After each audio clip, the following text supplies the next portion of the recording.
Yeah, we've been doing that for 3 years. We've had a visual politics program where we bring together sort of people from a range of different disciplines who work on the visuals. This is our not extreme end. I keep saying extreme end, but from the end of the computer scientist who works on algorithms to art historians to people in communications and politics and anthropology, and sort of to see what we have in common in terms of the visual and how that intersects and how we can understand the visual beyond sort of narrow disciplinary contexts. And that's the last seminar of the semester, at a time when most people are already off doing their things, but we'll put together a program for semester next year. We'll have about 4 or 5 people lined up already. If any of you have an interest in coming aboard, let me know, get in touch. I probably will spend sometime in January putting the program together, so to get in touch. But for the last seminar today, and before I go and introduce Rune, I was going to say we're going to head out for drinks afterwards. Those who would like to come along to St. Lucy's. I'm not 100% sure if I'll be able to come myself or not. I'll try, but I might have to head off for an emergency. But we'll head off for drinks afterwards. And it's a pleasure and a privilege to have us the last presenter of the semester, Rune Saugmann, who is visiting us from Copenhagen, but directly from the University of Tampere, where he is a postdoctoral fellow, a Finnish postdoctoral fellow. Rune is one of the kind of innovative, funky IR scholars who works not in disciplinary molds, but really pushes disciplinary understandings and works on the visual in numerous ways. Like he works on the topic that we presented today on machine vision, but he's just edited a really fantastic book, co-edited on visual security studies. It brings together people who work on security issues and international politics and illuminates the issues at stake from the vantage point of images, the role of images. It's a really fantastic book. It's still wet. It just came out like a month ago or so. I'm sure that will be a really important volume that will be read for a long time. Rune is with us for another 6 weeks or so. Yes. Yeah, another 6 weeks. Mid-January, yeah. So he's located in our building in the GP North. So if you'd like to get in touch with him and meet up with him, you'll find his email you'll find my email on the website, but if you can't get him directly, get in touch. But he's Googleable, so I'm sure you'll find him up there on the internet. But look, I don't want to ramble on for too long. Our format is usually maximum half an hour of sort of introduction to the topic, so that we have plenty of time for interactive engagements, comments, and so on. But it's great to have you here, Rune, so thanks for coming all the way. And I know the weather is much better in Finland at the moment than it is here, so we're glad that you are suffering with us here at the moment. So. Thank you very much, both for hosting me and for the kind introduction, and for, I think it's already been very inspiring and an interesting visit here. So inspiring that I came straight from another seminar, which I didn't want to leave, but I guess when it's your own seminar, even if you know what's going to be said, you need to show up. So I'm a postdoctoral fellow at University of Tampere, which will have changed its name before I go back to Finland. So by then I will be a postdoctoral fellow at Tampere University. And let's see if I have an office and those kind of things also. I'm interested in all kinds of meeting points between new visual media and security politics. So earlier I was working a lot on how images and especially videos that people can take with their mobile phones and use to communicate their security problems or security opinions or security deceptions influence the way security politics takes place. That was a kind of securitization-inspired exercise and was very much focused towards kind of the construction of security politics. While I was doing that, I got increasingly annoyed with the way I and maybe the field as such was talking about images, kind of as if we were still in the 50s and the image that made it to the cover of Life magazine or Newsweek or whatever, that was the one we should all be looking at because that was doing international politics, right? And images do, especially of course digital images, they do so much more and so many different things. So now I'm trying to explore some of those things in my postdoc project, and yeah, well, it is explorative. I'm not a computer scientist, so I'm kind of trying also to find ways around how can we think about the agency of the digital systems in which digital images exist without being a computer scientist, and how can we make sense of it in kind of IR or security studies terms. So this is what I'm trying to do today. I have been looking into machine vision or computer vision debates, and I'm trying to sort of think about what that might mean in terms of how are images that are not seen by any people but only seen by computers involved in maybe not security politics as the deliberative kind of idea about how is it that we make our security priorities, but more in security governance, right? And of course those two probably increasingly overlap and will overlap, but at least for now you can make some kind of rough, I think, distinction that's the one I've been following. That first I was looking at the kind of political deliberation process. How do we find out what we want to call dangerous and characterize in security terms? And now I'm more looking at how is it once that has happened that images play a part in understanding the world and making the world available to security governance. So the questions that I'm going to be talking about, hopefully, or seeking to answer, you may help me, is what is it that militarized computer vision technologies actually do when they read images, and what are the challenges that we can see involved in transforming the digital images into security knowledge. I think that especially going forward, this transformation is going to be very crucial, because you all are familiar with how our social media feeds and our digital data that we leave when we are doing anything online, how that data is being mined and sold and extrapolated and combined with different kinds of data in order to predict our behavior and target, put us into different kind of categories, whether that is for insurance purposes, for radicalization purposes, for what kind of, whatever kind of purposes. And I think that machine vision is the technology that will make that process able to happen not only to things we do online, but to anything that can be seen. Right? So it's basically a machine for grasping the world, right? Seeing which objects are in the world, how are they moving, which identities are there, what is moving in different ways than others, and so on and so forth. So I think in that's kind of the background that many of these technologies are not very developed yet, or not fully developed yet, and whatever. But I think they are developed enough that we can see that they are going to play a quite large role in our future security governance. Maybe you can make this advance somehow. Okay, so this is a little bit of kind of background that over the last 15 years there has been an enormous proliferation of visual sensors.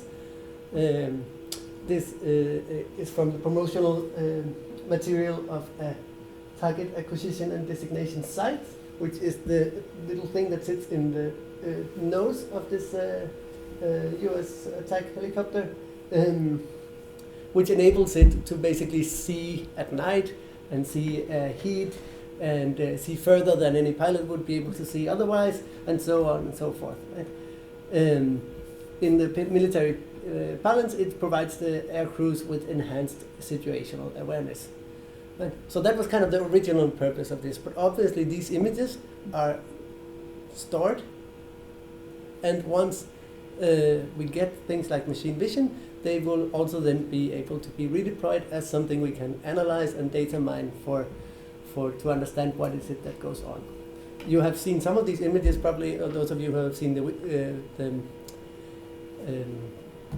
video that WikiLeaks published, that Chelsea Manning leaked from Iraq in 2010, where a large group of Iraqi people and two writers, photographers are mistakenly shot in Baghdad. So those are the kind of images that these things produce. Originally, it's for the operational, direct, live operational purpose, but all of these images are stored, so they will have a second life, if you want to say so. We also have, this is just to exemplify basically, this could be from one of those sensor systems, but it could also be kind of indicative of this kind of air view from the air drone kind of footage. It's very interesting that the images that we have access to in these categories are usually published with some kind of military consent. I put here a video from the Israeli Defense Forces because they were pioneering the things like having a YouTube channel where you publish your strikes. And what is interesting, I think, is the way that these are simultaneously used to show the precision of strikes, but always also overlaid with text that explains what it is that's going on, which basically is, of course, an admission that you wouldn't be able to see very well what actually goes on without that kind of interpretation. So lots of proliferation of cameras and other kinds of sensors during the last, during this millennium, you can say. And Mark Andreevich has recently characterized this as the sensor society, right? And trying to kind of start to grapple with some of those ways in which all the kinds of sensors that record almost anything or aspects of anything we do will make things like privacy or anonymity very different and very close to impossible, right? If it's not only your face that can be provide an identity, but also the way you walk, your online behavior, the kind of apparatuses that you use during the day, and so on and so forth, it will be very hard. And then there in the bottom right corner is a recent thing that has started happening when I'm using Facebook, at least, which is that before the images of this person whose profile I'm trying to view comes up, there is, you can't really see it here. Anyway, there is a text explanation. This picture probably contains pizza and food. Right? So this means that machine vision is active on all your Facebook images. Right? Probably also that Facebook can see if you like consistently like images that contain food, they can serve you more images of food. Right? If you like pictures of people, they can serve you more images of people. Right? But this means that those kind of social media where we thought it was the metadata, the use by other people that would be the kind of main thing, are increasingly also governed by reading the actual content of images with machine vision. So how is that done?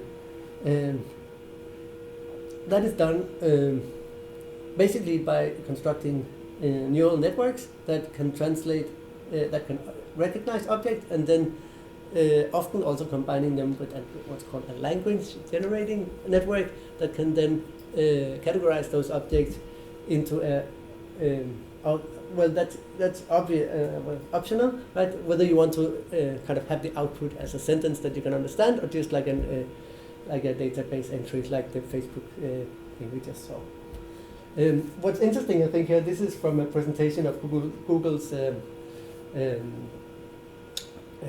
one of the early phase, machine vision systems they released, is these things like people can summarize a complex scene in a few words without thinking twice. I don't know what the convener of the visual politics seminar would say to that, but I am pretty surprised from my 10 years studying images and politics about those kind of ideas. Right? They don't really match with what we think we have understood by thinking about the political controversies that originate from and in images. So that's one of the things that kind of the epistemology that underlies maybe the way these things are thought about is a bit different from what we would kind of expect from social sciences perspective. So this maybe I'll skip. Here is then the output of what you will see is so the idea that you can recognize objects in images. I hope you can more or less see them there. So they're categorized also. This is also from the same Google presentation. From cases where it goes quite well to cases where it goes not that well. So the idea behind these systems is that there is an algorithm which is trained on a data set in which the objects in a picture are labeled and often also what's called delineated. So they can start to associate those two things, and then we'll be able to find those kind of same objects. As I said before, that is something that relies on something that engineers in the text I've read at least called ground truth, which is basically an idea that there's something that is in an image, right, and that is what the machine needs to learn. Now that already gives some idea that we might be entering a different way of looking at images than the one we associate with at least the kind of most of the work that is done in kind of critical policy studies, right? That where we look at the images because of their ambiguity, because of the affective connection they will have with the viewer, rather than as basically a database of objects. So there's some very different principles of understanding at work. Now, I can't write these types of algorithms, but luckily there are other people who understand them, but luckily there are other people who can. And those people also publish their work. So what I can find is, what's that one in between? No. Is controversies within technical sciences about what is it, how do machine vision perform, and how does it perform well, and how does it not perform so well, right? So where you saw this, Google's version of how it performs well and not so well, where you have, okay, maybe the motorcycle is not red, maybe it's not on the side of the road. They seem like very innocent differences, right? Here you get some things that are quite interesting and different.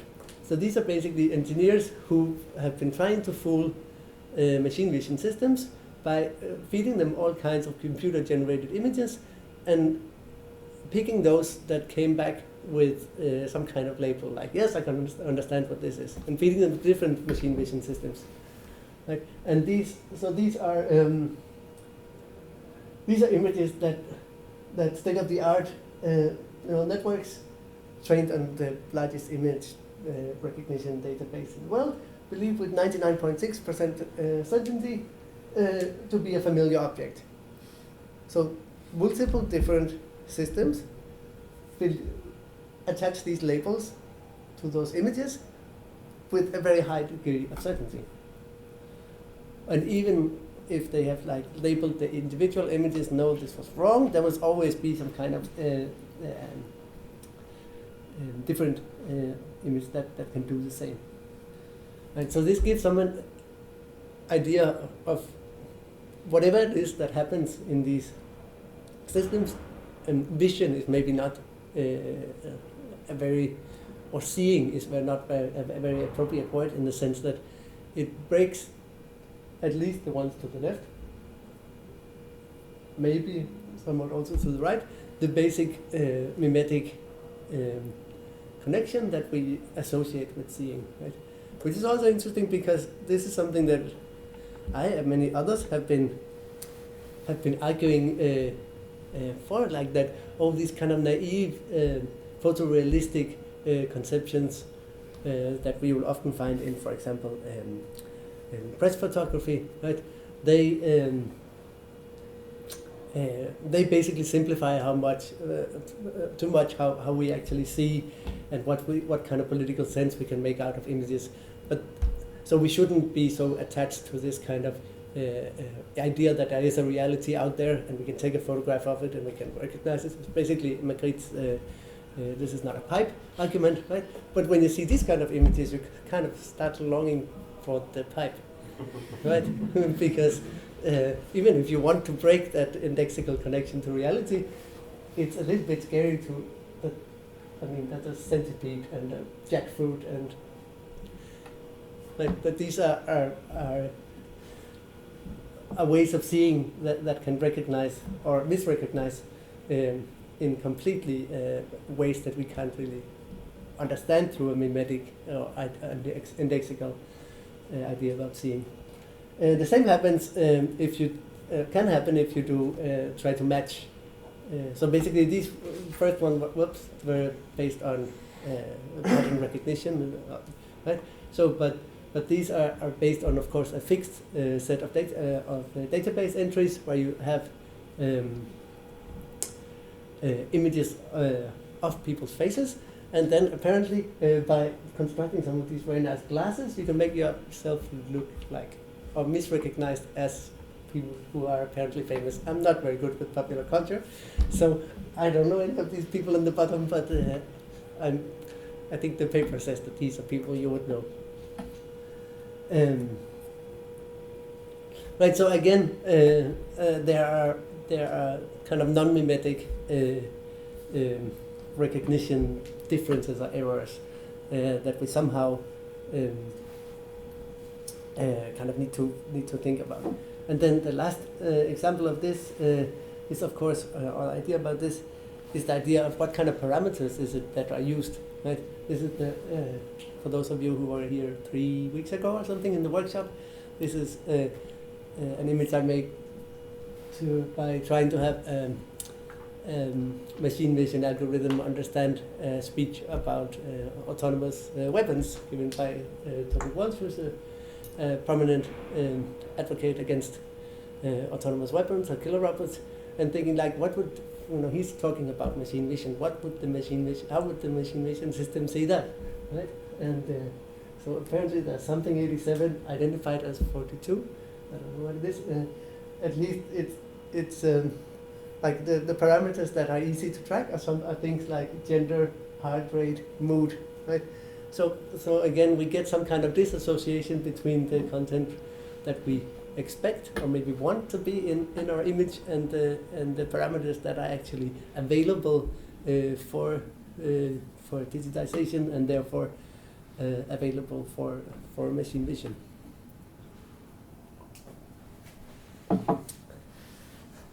So these might be the camouflage of the future. This is very famous meme in killer robot advocacy circles, right? Because it is a little bit ridiculous, and this is even one of the ones where you can say, okay, maybe there is some kind of at least color scheme relationship to the object that is misrecognized. So what I'm trying to do, apart from, and this will be very short, I think, in this paper that the talk is based on, I try to go to disused old military film technology that we can then kind of have a different kind of access to. It's not classified anymore. You can use it as you please, and see how Irish art photographer Richard Moss has used this technology and tried to think, maybe not very successfully, but think about what that use shows about kind of military visual technology in a sense, right? Because normally we have barriers to actually peer through the scopes of these kind of technologies, right? But with this outdated old technology, you can do that. So what he takes is that he takes type of film called Kodak Aerochrome, which was developed during the Korean and Vietnam Wars to detect camouflage. And so this is not a digital technology. There's many differences. There's more differences than there are similarities. I'm using it more like as what Mitchell would call picture theory, like as a visual way of asking questions in a sense. So this the idea of this technology is that it turns all living chlorophyll into pink, or you can choose.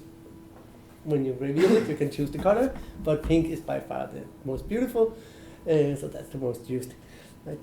So the idea is that in the 50s, in the wars between the US and Korea and then Vietnam, there was of course people who tried to use camouflage to hide themselves. Some of that was by simply just cutting living plant material and covering whatever it was they wanted not to be found with that. This technology tries to overcome that problem by distinguishing between living plant material and dead plant material, or dead, non-living things that have the same colors in the normal visual spectrum, but are not living plant material. Richard Mars takes this this film to a different context. He takes it to the war in Eastern Congo, which is immensely complex. There's like 78 different rebel groups. We don't have that kind of.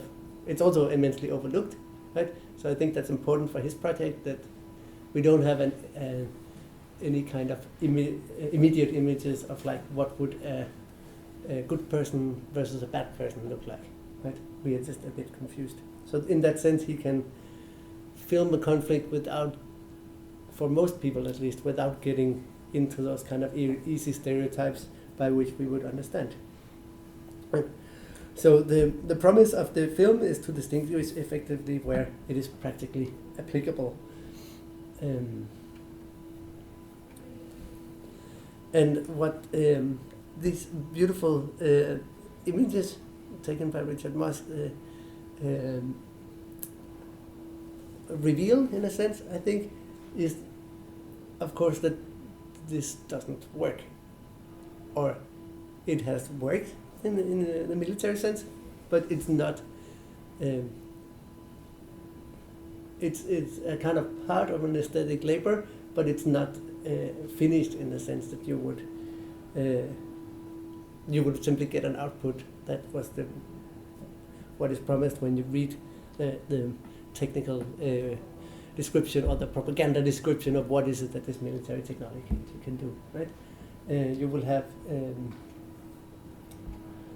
people who are classified as plant material. You will have civilian infrastructure which is characterized as suspect, and you will. I think what you can do with this is to kind of call attention to this agency that there is in interpretation of the aesthetic agency that is exercised by the technology, right? So rather than a neat and clear division, we get what I call a beautiful mess. Drawing back to the idea that because also this is kind of a methodological, in a sense, exercise, like how is it that we can get some kind of access to these questions which are important, but to which we cannot really get because of classification, because of technological sophistication, and all kinds of differences. So what kind of way can we make what kind of road can we construct around it to anyway be able to think a little bit about what goes on, right? And I think these pictures are very apt as as they show the messiness that is even a technology that was employed for many years and functioned according to the users of it, right? So in that sense,